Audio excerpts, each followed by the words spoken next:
Hello everyone, welcome to my vlog. বেশ কিছুদিন আগে আমি গিয়েছিলাম আমার আম্মুর বাসায়।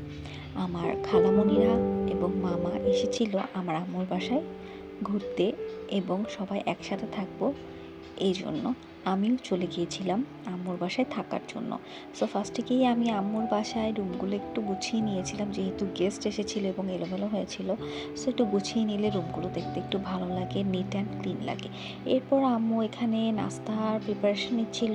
সন্ধ্যা নাস্তা, ভাজা পোড়া, গরম গরম খাওয়ার জন্য আম্মু এগুলো ভেজে নিচ্ছিল।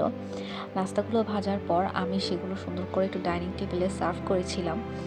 এখানে অনেক রকমের নাস্তা ছিল। এখানে যে মোমোগুলো দেখতে পাচ্ছেন সেগুলো এনেছিল আমার ছোটো খালামণি। এখানে আম্মু বুটও করেছিল। এরপর এখানে যে পায়েস দেখতে পাচ্ছেন এটা হচ্ছে দুধ লাউ। আর এখানে যে পুলি পিঠা দেখতে পাচ্ছেন এটা আমার শাশুড়ি মা আমাকে বানিয়ে পাঠিয়েছিল। এরপর পায়েস এনেছিল আমার মেজো খালামণি। আমার বড় নানু এসেছিল এখানে আমাদের সাথে জয়েন হতে, কারণ অনেক দিন পর আমার বড় নানু আমাদের সাথে ছিল। আমরা সবাই মিলে একসাথে অনেক এনজয় করেছি। সো সাথে এসেছিল আমার মামিও। তো এরপর সবাই একসাথে বসে আমরা নাস্তা করলাম।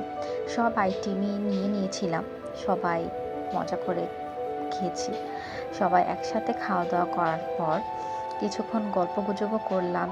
আর এখানে দেখতে পাচ্ছেন আমার কাজিনরাও ছিল, আমার ভাইরা এখানে সবাই বসে নাস্তা করছিল। খাওয়া দাওয়া শেষ করে খেলাম আমরা চা। চা ছাড়া তো আমাদের হয়ই না। Thanks for watching.